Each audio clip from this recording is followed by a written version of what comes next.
Estimados oyentes, reciban una cordial bienvenida al espacio donde el derecho se encuentra con la reflexión profunda. El abogado científico. Este foro es nuestra dedicación a explorar las intersecciones entre las disciplinas jurídicas y el pensamiento crítico, ofreciendo un escenario para el diálogo intelectual y el desarrollo personal en el mundo del derecho. Acompaña a Andrés Arellano en este viaje de indagación y descubrimiento. Cada capítulo está diseñado para profundizar en cómo el razonamiento analítico influye y fortalece nuestras prácticas legales, desafiando las convenciones y fomentando un entorno de aprendizaje basado en la comprensión y el razonamiento lógico. El abogado científico se compromete a ser una ventana a la exploración de conceptos jurídicos a través de la lente de la metodología y filosofía científica, con un fuerte enfoque en el análisis crítico y la evidencia. Este enfoque nos permitirá abordar temas desde una perspectiva única, desentrañando las complejidades del derecho y promoviendo una práctica legal más reflexiva y fundamentada. Así, los invito a embarcarse en esta aventura de conocimiento, donde juntos exploraremos los principios que forman la esencia de la abogacía. Prepárense para un viaje hacia la comprensión profunda y el enriquecimiento intelectual. Bienvenidos a El Abogado Científico.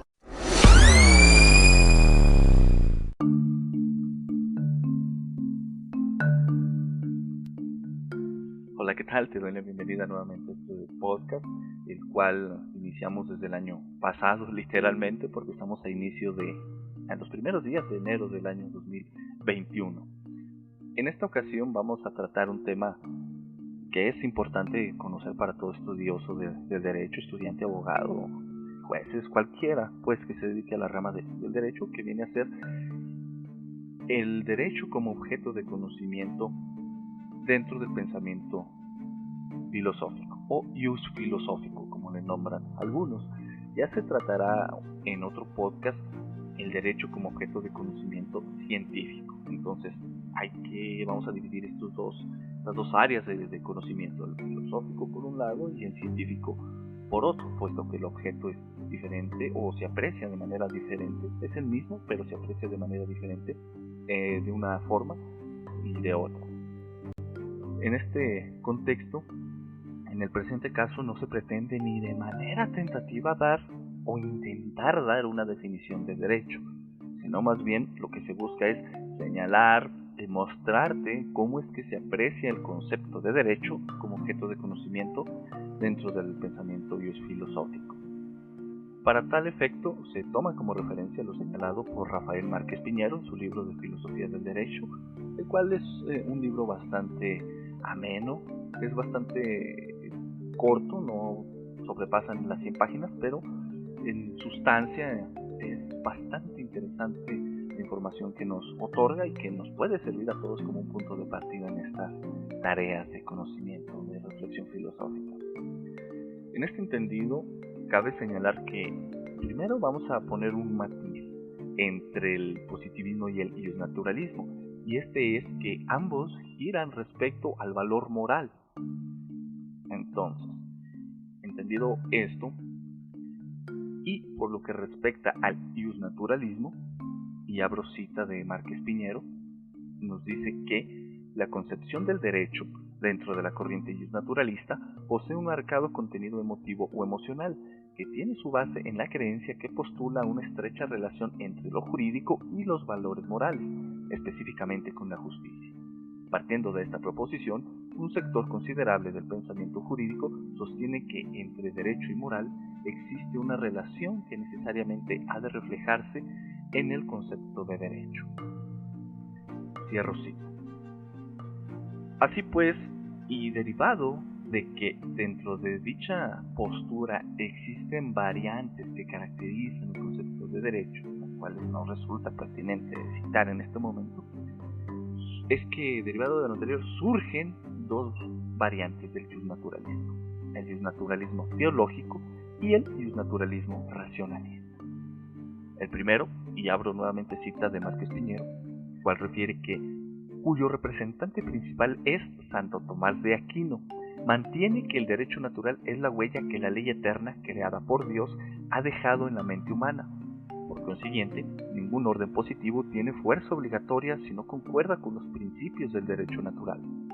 Por lo que respecta al segundo, es decir, y aquí esto es el iusnaturalismo racionalista, tiene su origen en la filosofía iluminista extendida por Europa durante los siglos XVII y XVIII y expuesta por personas como Spinoza, Pufendorf, Wolff y posteriormente Kant. Para esta concepción, el derecho natural no dimana de ningún mandato divino, sino de la naturaleza o estructura de la razón humana. Axiomas autoevidentes para la razón humana constituyen la base de las normas fundamentales integrantes del derecho natural y de las cuales se inferían las restantes normas. Cierro cita en este momento pues de Márquez Piñero. Es bastante interesante el desarrollo que tuvo el derecho mucho después del derecho romano, ¿no? De estas bases que aún se continúan enseñando en la universidad y que, bueno, generalmente no se suelen complementar con temas de epistemología o en algunas sí lo hacen en cuanto a epistemología y filosofía del derecho, pero muchas otras no. Una afirmación bastante atrevida, lo sé. Sin embargo, esta evolución que tuvo el concepto de derecho durante el último milenio es que se tenía ese concepto divino, o sea, el derecho se divinizó, vamos a decirlo de esta manera. Se tenía esa concepción de que una ley eterna, una ley creada por Dios, pasaba terreno a través de la mente humana. Entonces, posteriormente con unos movimientos, el famoso movimiento luterano, es que esa divinización del derecho pasó a humanizarse y se creó en ese entonces la humanización del derecho, cuestión que dio origen pues en todo caso al positivismo. Entonces, en este sentido, en lo tocante al positivismo, cabe hacer mención que este puede dividirse en dos posturas, el positivismo ideológico y el positivismo teórico. Aunque cabe también hacer el señalamiento que unido al positivismo lógico se encuentra el formalismo jurídico, que acá entre nos es el que mayormente está ponderando todavía. Bueno, abro cita de Márquez Piñero. El positivismo ideológico es una posición valorativa que sostiene que los jueces deben tener en cuenta en sus decisiones un solo principio moral, aquel que prescribe observar todo lo que dispone el derecho vigente. Por su parte, el positivismo teórico es una concepción referente a la estructura de todo ordenamiento jurídico. Para esta postura, el derecho está compuesto exclusiva o predominantemente por preceptos legislativos, es decir, normas promulgadas explícita y deliberadamente por órganos centralizados y no, por ejemplo, por normas consuetudinarias o jurisprudenciales. Cierro cita de Márquez Piñero. Hay otra postura, que es la del realismo, que en esencia nos busca quitar ese matiz de la moral en el concepto de derecho y apreciar al derecho tal cual es en ese sentido objetivo y real. Esta surge, la más conocida en Estados Unidos, aunque también hay ciertas posturas realistas en Europa. Aquí está recalcado esta cuestión pues de la humanización del derecho que nos viene diciendo Márquez Piñero. En este contexto cabe detenernos un momento. El positivismo planteó un problema el cual te invito a reflexionar para ver si el mismo aún está o no vigente. Lo planteamos de esta manera. Si actualmente aceptamos la tesis de que el derecho está conformado no solo por normas jurídicas locales, federales, la normatividad internacional, convenciones, acuerdos, entre otras, pero también por normas consuetudinarias y jurisprudenciales, ¿cuáles de estas normas tienen prioridad al momento de su aplicación? Sabemos que actualmente encontramos al principio pro persona, en el caso de México, en el artículo 1 de la Constitución Política de los Estados Unidos Mexicanos, el cual, deja de lado ese aspecto de la jerarquización de normas y crea la identificación de la norma más favorable para aplicarla a la persona.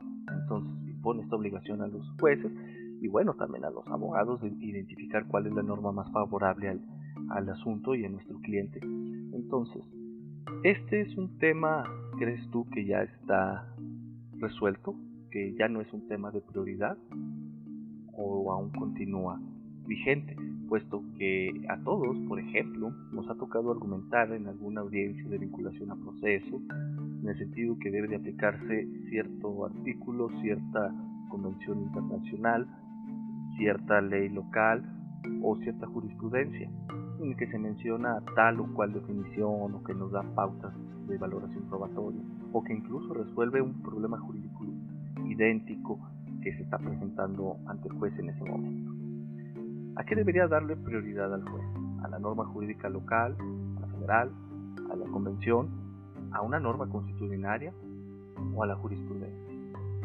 O bien, ya no se trata pues de prioridad, sino de favorecimiento. Hay que reformular la pregunta. Y si es así, ¿cómo la reformularías tú? Sea la postura que sea, entender estas bases a ti, estudiante, abogado, pues ayudar a conocer cómo es que conoces lo que conoces.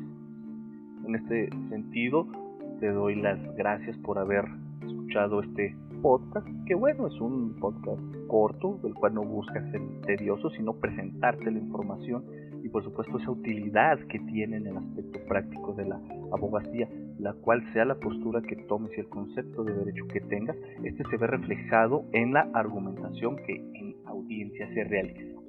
En este sentido te agradezco por haber escuchado nuevamente y si te está siendo de utilidad esta información, compárteselo por allá al estudiante de derecho, al pasante, al abogado, al que incluso hasta algún juez, ¿por qué no? Y te invito a que sigas escuchando los próximos podcasts en donde se hablará del derecho, pero ya como objeto de conocimiento de la ciencia y algunas teorías que hay por ahí bastante interesantes. Nos vemos en el próximo podcast.